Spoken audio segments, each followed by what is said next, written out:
If I have been made in his image, you ought to be able to see something in me that looks like him. Picture mentioned in quad earlier. My brother used to tell me, he's Jay, you need to start paying your children for how much you use them as illustrations in your sermons. I said, I pay them. They eat every day. I clothe them. Shoot, pay. Just come with the package. There's this picture of my son and I, and we're walking off. So the camera's back there, and we're walking quiet. It's a lot smaller. And there's the same tilt in our back. Our heads are shaped the same. The shoulder, the structure. He's my son. We'd have issue if he looked like somebody else.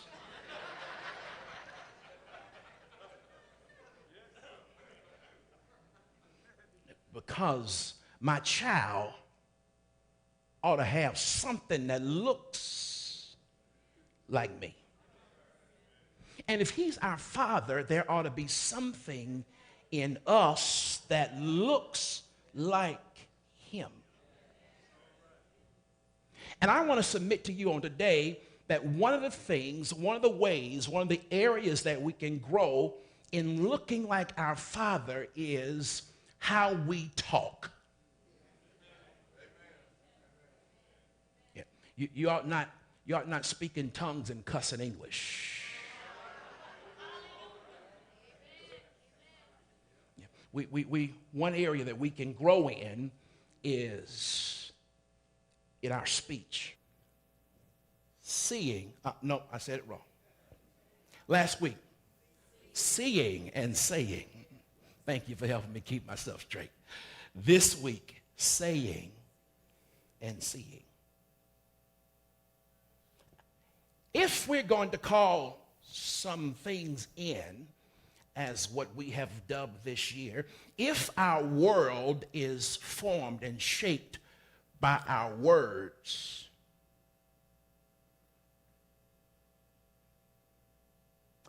some of the stuff, maybe I should say the stuff that we're waiting to show up is not going to move.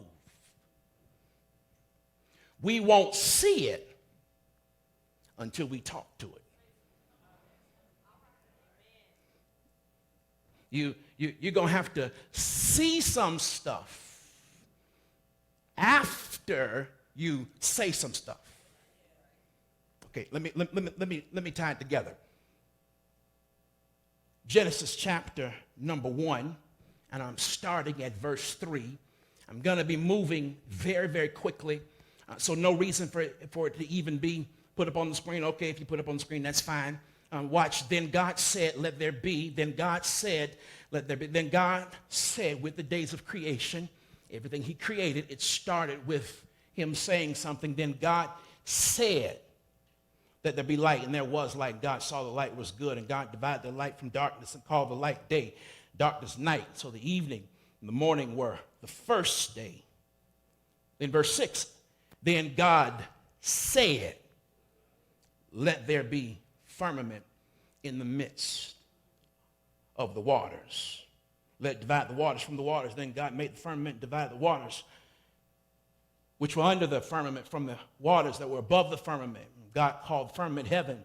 So the evening and the morning were the second day. Then verse 9, then God said, let the waters under the heavens be gathered together into one place. Verse 11, then God said, let the earth bring forth grass. Then verse 14, then God said, let there be lights in the firmaments. Then verse 20, then God said, let the waters abound with abundance of living creatures, and let birds fly.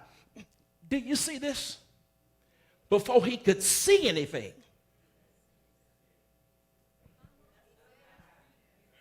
Are y'all going to ride with me? I mean, he had to say something first. Saying and seeing. Saying and seeing. Saying and seeing. Saying and see. If you're going to see what you want, you got to first talk like your daddy and say it so that you can see it. Here it is. Here's my first point for today. Don't know how far we'll get. I got 3. Don't try to get them all in. But your it is locked in your mouth. Your it is locked in your mouth. I'm calling it all in. Thing for the year. Your it is locked in your mouth. Genesis chapter 1, verse 3, then God said, let there be light, and there was light. Question, if God said it, why would you think you need to do anything differently? God just didn't think, I want to see some light. God, I mean the one who created everything. God, he didn't think light and it show up. But God, he said, let there be light. Bam. Pastor Alecia, before she was doing commentary and she was celebrating some of those standout volunteers, they already knew that the stage was supposed to be set, and they had everything, the lights all right, and the communion graphic up, and it was nice and warm and intimate. And she wanted y'all to see a few folk, Marty and Lloyd and Miss Gibbs and Miss Bechet, but y'all couldn't see them if the lights were off. Now, before the lights came on, she had a thought in her mind.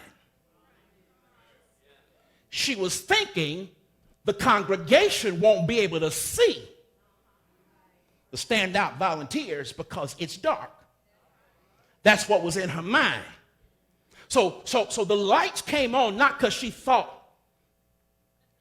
AV, turn the lights on. They're not going to be able to see them. If she had stood here and just thought,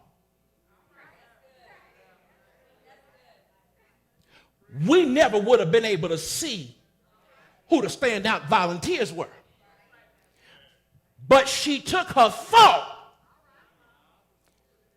and opened her mouth. And next thing you knew, you could see who the standout volunteers were. God says, I want to separate darkness from the light. That was in his mind.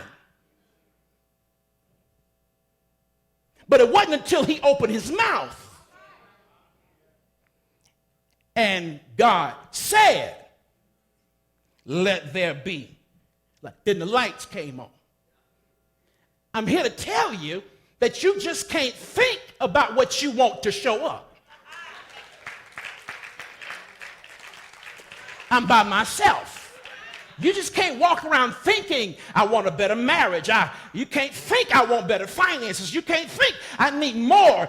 You can't think I'm ready for overflow. You can't think about starting your own business, but you got to open your mouth and act like your daddy and start saying some stuff.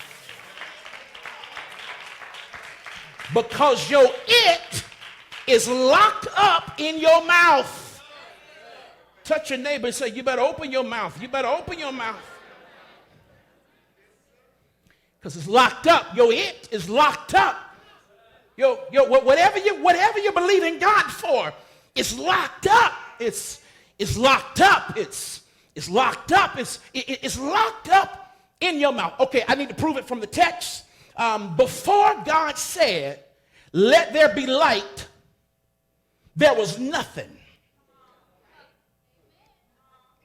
As a matter of fact, verse 1 of Genesis chapter 1, in the beginning, God created the heavens and the earth was without form and void, and darkness was on the face of the deep, and the Spirit of God was hovering over the face of the waters. When he first shows up on the scene, there is something locked up in nothing.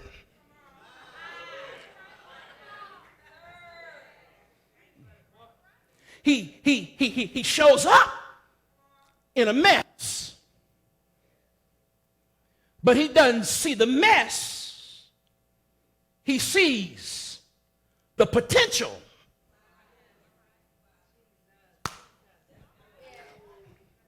Because he was God, he knew that there was something in what he was looking at that hadn't shown up. And so he says, light, there's some darkness caught up in there.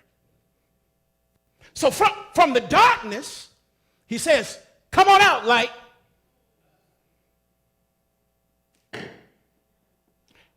If you and I had been there, we wouldn't have been able to see the light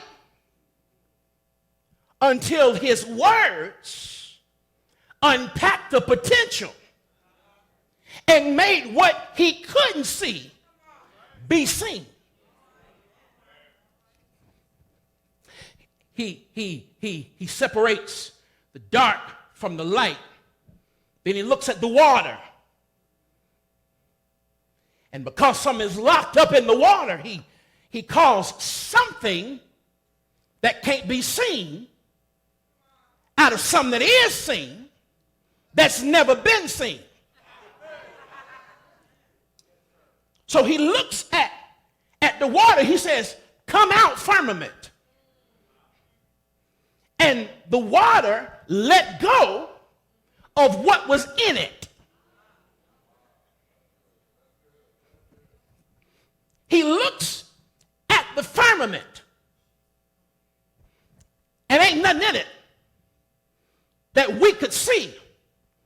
But because he's God and he sees potential in nothing, he says to the firmament, "Come out, lights." All right, so Pastor, you saying that he created two lights? Nope. The light, the first time, was the sun, day and night, light and night. But the second time, when he calls the lights out of the firmament, that is a direct reference to the planets and to the stars and to the comets. There's nothing up there when he puts it up there, but then when he starts talking, something shows up out of nothing. I used to hear my old man say, "And God stood up in the middle of nowhere on nothing, reached back through nothing until he grabbed hold to something and pulled something back through nothing and hung it up on nowhere and told it to stay." That's the kind of God it is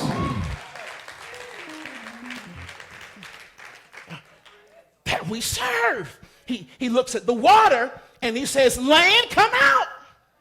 Y'all gonna catch this in a minute. It wasn't there until he starts speaking to it.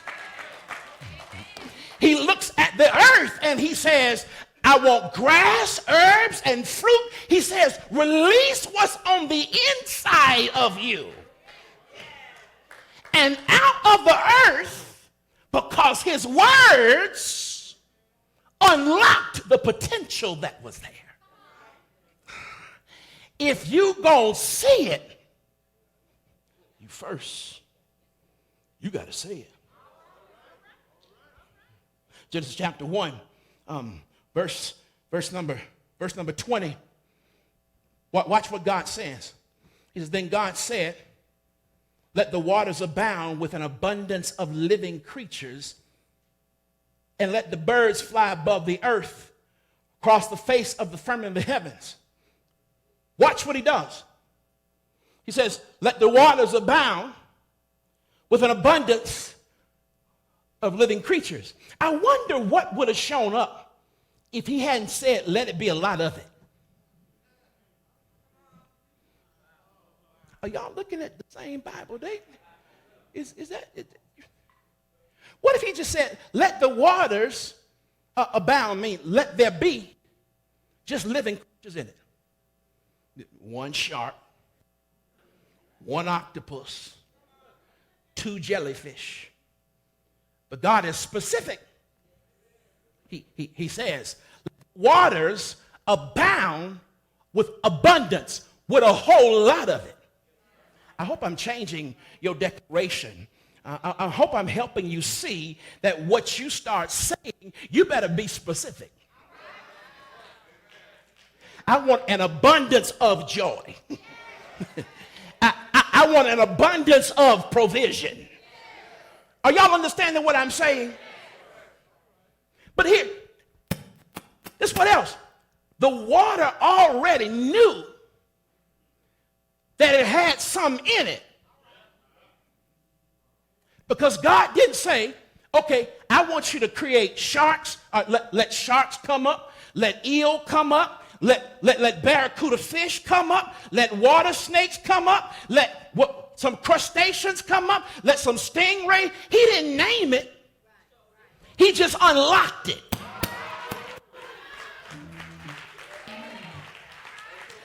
This ain't the saved side. Y'all, we gonna pray about y'all's salvation. Y'all gonna get it in a minute. I speak an abundance of amens. Are y'all understanding what I'm saying? He starts talking to the firmament, to the sky. He says, let there be creatures in every living thing. In other words, it's all out there. It's some eagles out there. It's some hawks out there. It's some jaybirds out there. It's some robins out there. It's some butterfly out. It's all out there. But you just hadn't introduced yourself. So God looks up into what looks like ain't nothing there. But he sees beyond what isn't there and tells the firmament, now let him go.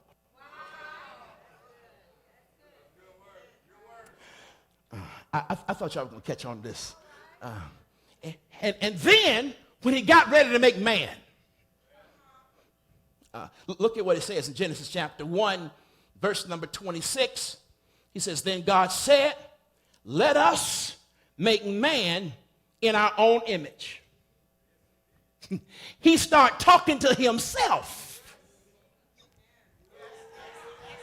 Because we were in him. Jeremiah said, before the foundations of the world were ever laid, God knew you. So before he started calling light from darkness, swimming things, creatures, land, water, firmament, it was me. But God had to create something that could sustain me. He had to get some stuff ready so I could show up. He had to work 6 days to create enough balance of H2O and carbon dioxide, just the right amount. He had to create the laws of physics. He had to create a world, and then he said, let me put me in it. I stopped by to tell somebody that God is getting your world ready. I didn't know. I didn't think this. I thought that more folk would catch that one. You've been saved some stuff, and not what you're saying is wrong. Your world just ain't quite yet ready.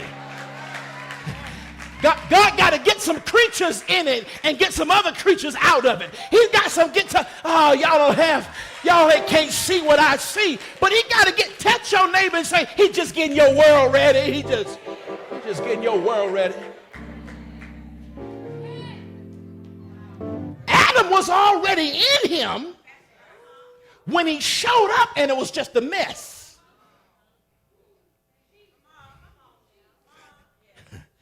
Am I going too fast?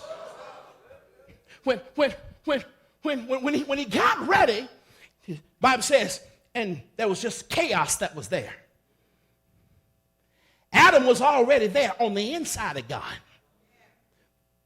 But God said, I got to put day 1, day 2, day 3, day 4, day 5, and then on day 6, then I'm going to look on the inside of me and pull Adam out of me. But he doesn't reach on the inside of himself. He says, I'm pulling him out, and then he starts playing in the dirt.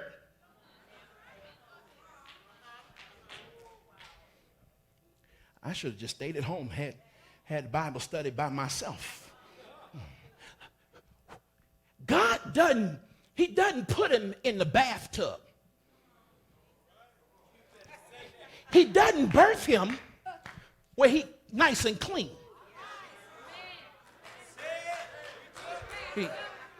He pulled him out the dirt.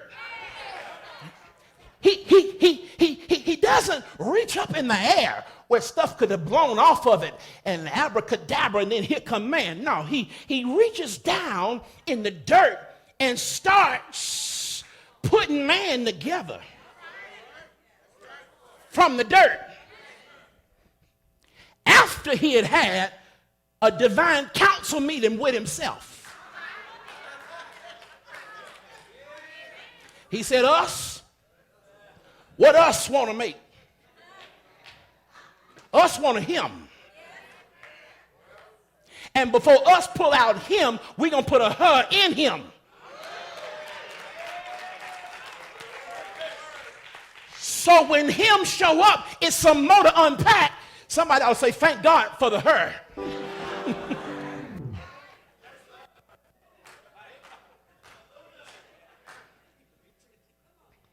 He reaches down in the dirt. Can I tell somebody that clean life?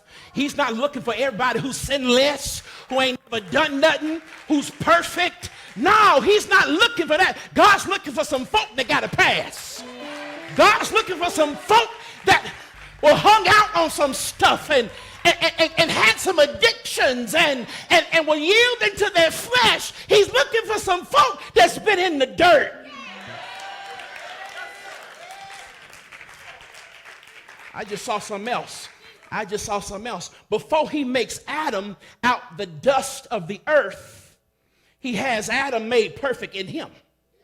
He just has to come through some dirty places.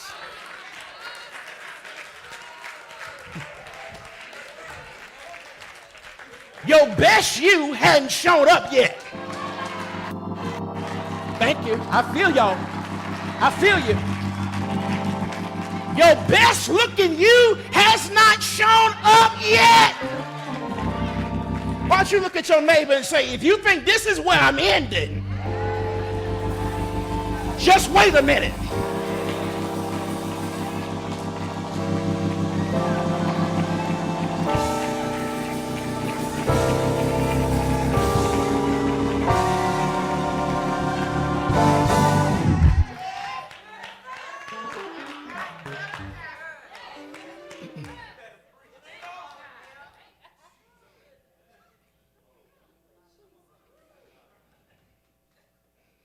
Your it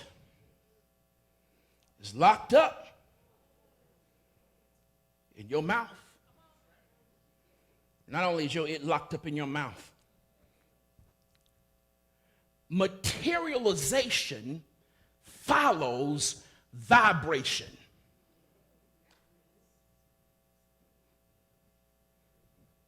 Materialization follows vibration. Now, we would know vibration as being sound. God said.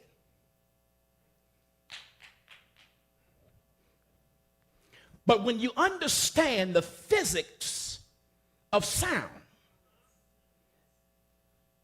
it is pressure that is being exerted against molecules that begin to bump up against each other and emit an energy that's known as sound. So if nothing is released, you don't hear anything. But you got to bump some stuff up against each other for the energy to respond in order for you to hear it. So God stood up and said, "Let there be." What he was speaking to would not show up. It wouldn't materialize until the right sound hit it.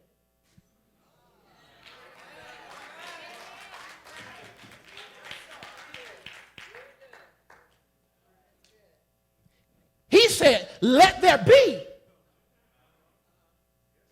And I imagine in my sanctified eye, the earth stood up and said, "Is it my turn?" The firmament, they heard the vibration. Firmament said, "It might be talking about me."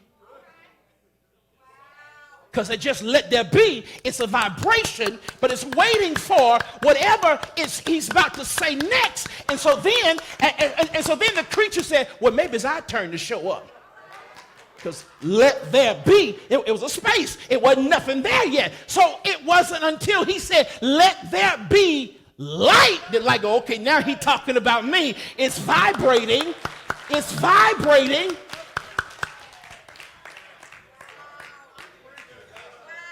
Can I say that what you see is not going to show up until you send the right sound?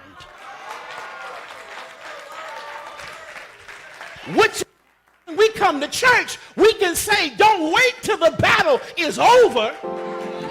I can go ahead and shout because I got the victory. Now it's my vibration that makes there be some materialization. Okay, so let me prove it to you. 1 Kings chapter number 18. 1 Kings chapter 18, verse number 41. There has been a famine in the land. The land has been shut up. Elijah, Jezebel, this whole thing, they ain't working right. They're not doing what they're supposed to be doing and giving the prophets a hard time. Now, Elijah tells the king what God said tell him. 3 years earlier, Elijah says there will not be rain until there's the sound that comes out of my mouth to open the heavens.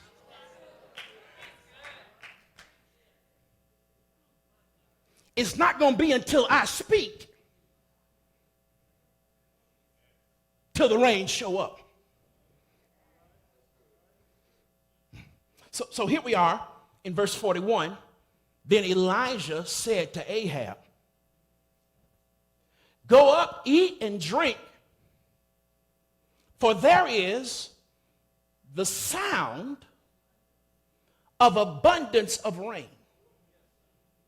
Okay, now, our point is materialization follows vibration.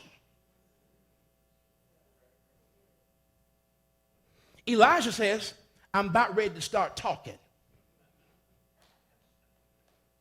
It's been 3 years since we've had rain. I'm ready to open my mouth and unlock the heavens that are shut up. Matter of fact, Ahab, it's about to be torrential downpours. You might want to go ahead and get started. Because there is the sound of abundance of rain. Anybody ever heard something in your spirit? But when you hear it, you don't see it. It's because you hadn't gotten to where it's time for it to show up yet. But you can hear something. Ain't nobody saying nothing. There's nothing playing. But you can hear something in your spirit. And so what do you start doing when you hear something in your spirit? If you're an intercessor, you take to your knees. Lord, I know I know that you're moving. And I just want to thank you for what you're doing. I thank you that you're bringing my children back to you. You hear something. You know that there's something going on, but you got to release a sound. There has to be some vibration in order for there to be some materialization. You got to pray the will of God into the earth realm, and you do it in order for it to show up. There has to be some saying. So Elijah says, I hear something in my spirit. This ain't no afternoon shower.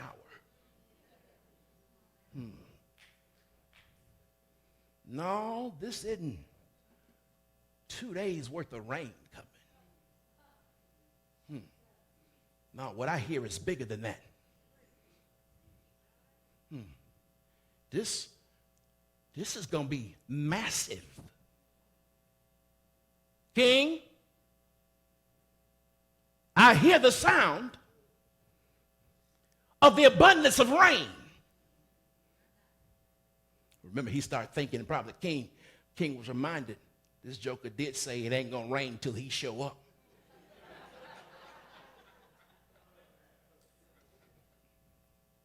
Abundance. You know what the word abundance means in the Hebrew? Abundance. Elijah says there will be an abundance of rain. It means that there's going to be a big boom, a deep, prolonged, loud noise.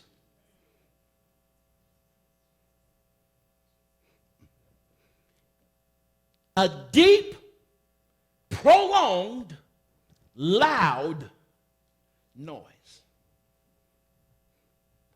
Before a great rain, there had to be a big sound.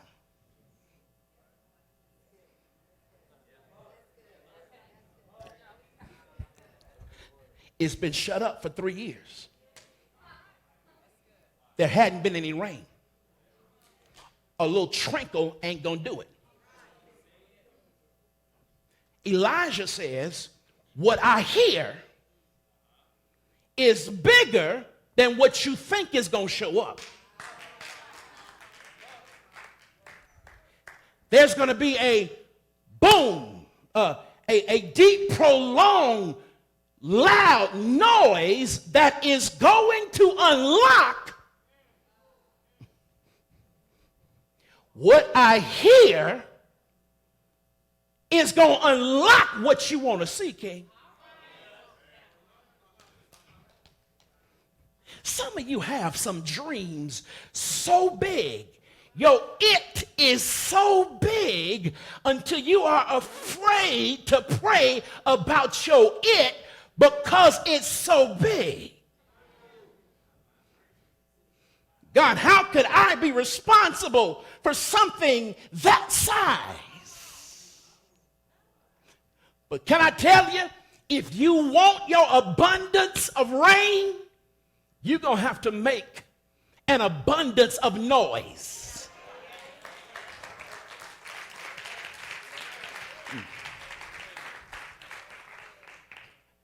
Let me give you another one. Ezekiel chapter 37, verse 7. Ezekiel chapter 37, verse 7. Valley of dry bones. Prophet sees a valley full as he's shown by the Spirit of God. God says, can these bones live? Ezekiel looks back at him. He says, only you know, Lord. Verse 7, Ezekiel says, so I prophesied as I was commanded. Okay, so let me help you with this word, prophesy. To prophesy means two things. It means to deliver a prophetic message. A prophetic message means something that has not happened yet. It is an event that is going on in the future. So what he's seeing is dry bones. But what he's prophesying are people. Every time you call it in, you're prophesying.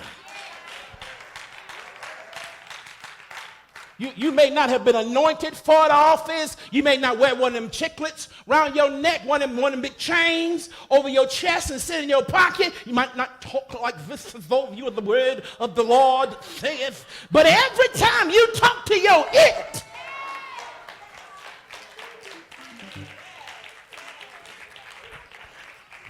so when I prophesy, I'm talking to what hasn't shown up yet. But when I prophesy, I am also setting that which is out of order into order.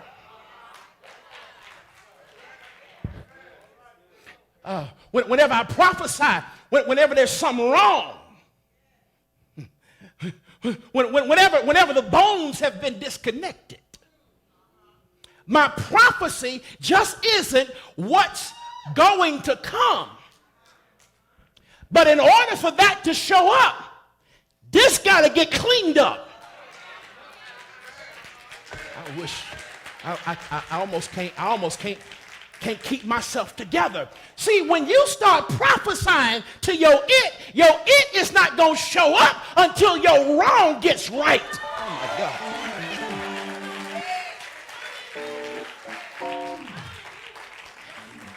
So I prophesied as I was commanded. And as I prophesied,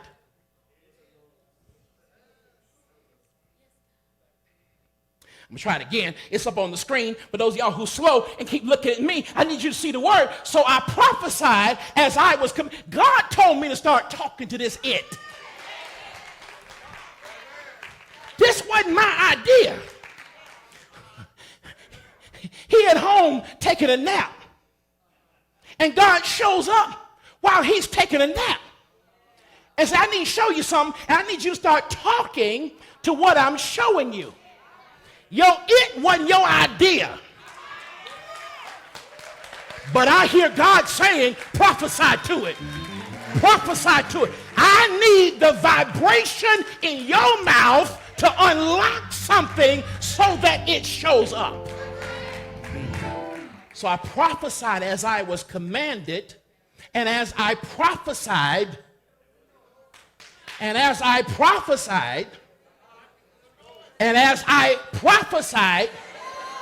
materialization follows vibration, and as I prophesied, there was this great noise that started happening, and suddenly there became a rattling. As I talked, some stuff started happening. As I talked, some stuff started moving. Some stuff that was out of order started to come in order. And the more I talked, the more order it became. The more I talked, the more the ankle bone caught the leg bone, caught the hip bone. The more I prophesied, the more I prophesied, bones start coming together.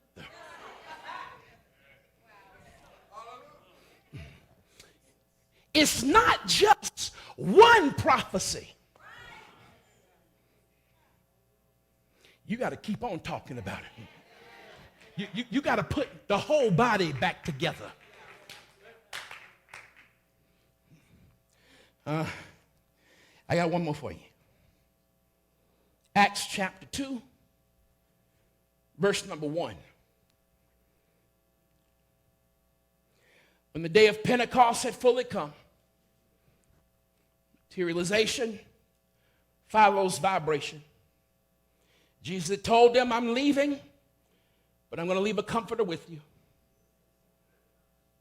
When the day of Pentecost had fully come, they were all with one accord in one place.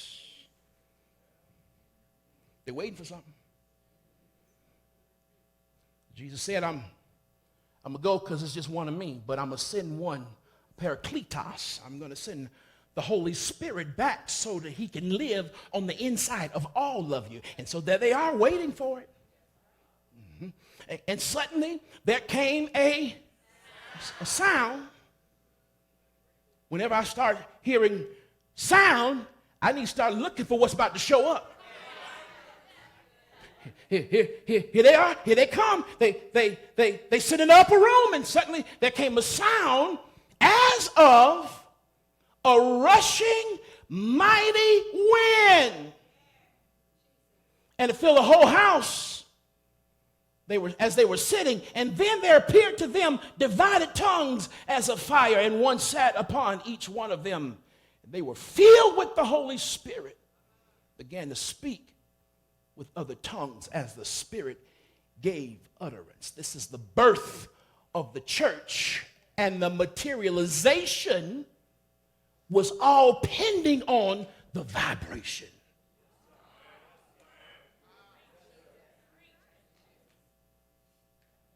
If they hadn't said anything, if there had not been a rushing mighty wind. Watch this. When they hear the sound, then they start making a sound.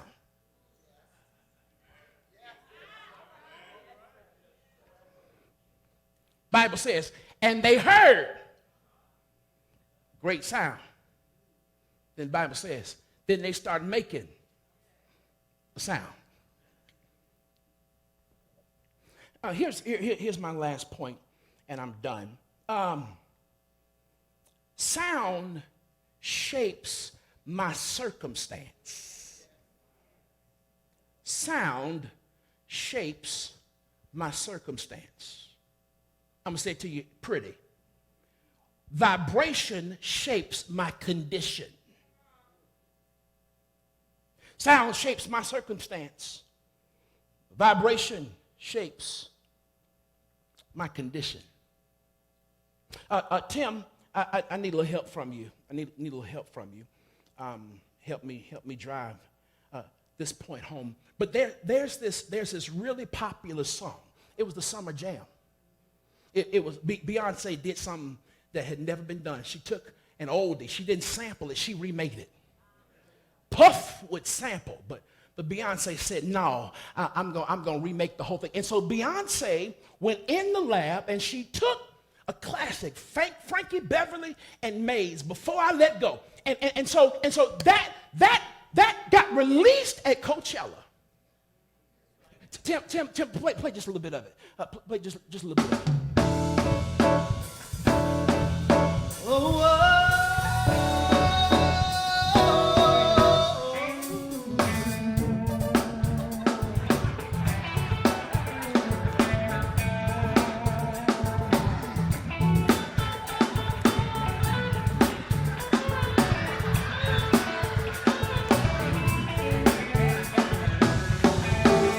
You make me happy.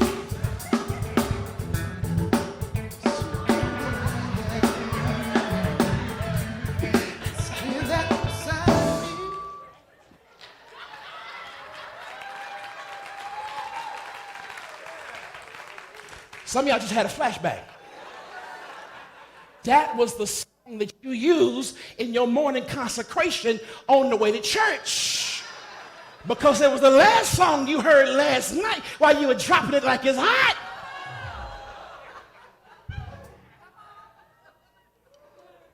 See, y'all like, I'm in church, but y'all, some of y'all,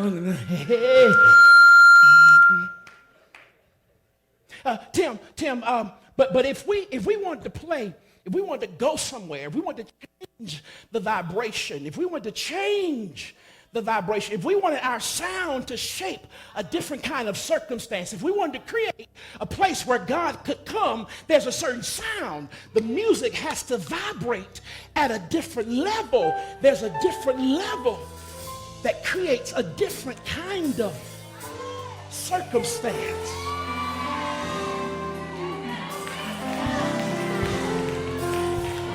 Because sound, it creates a different.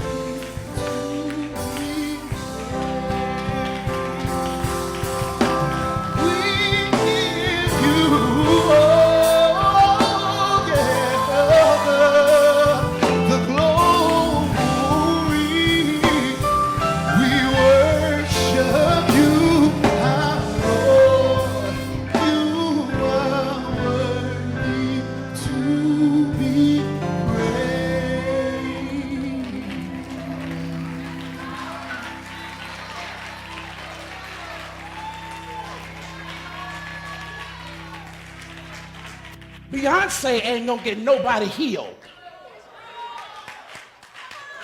But some worship, the sound will change your circumstance. I got one question, I'm done. I know I'm over time. I got one question for you. But how you been, what kind of sound you been making about your circumstance?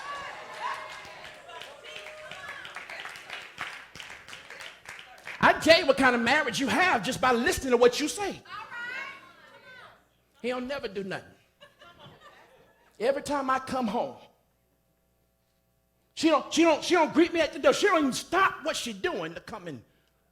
So I can tell what kind of circumstance you got by the kind of sound that you make. I can tell you how your money look. I'm a little short this right about now. You know, just pray for me. Pray for me when God said he's never seen the righteous forsaken nor his seed. So you always gonna have enough, but your sound is not creating your circumstance. How you feel, daughter? How you feel, son? Well, under the circumstances. Don't you know God didn't call you to be under no circumstance? He called you to be on top. Here it is. If you want to change your condition, you got to change your vibration. Even if your money is funny, you need to start talking about, I'm going to be the lender and not the borrower. Check with me tomorrow.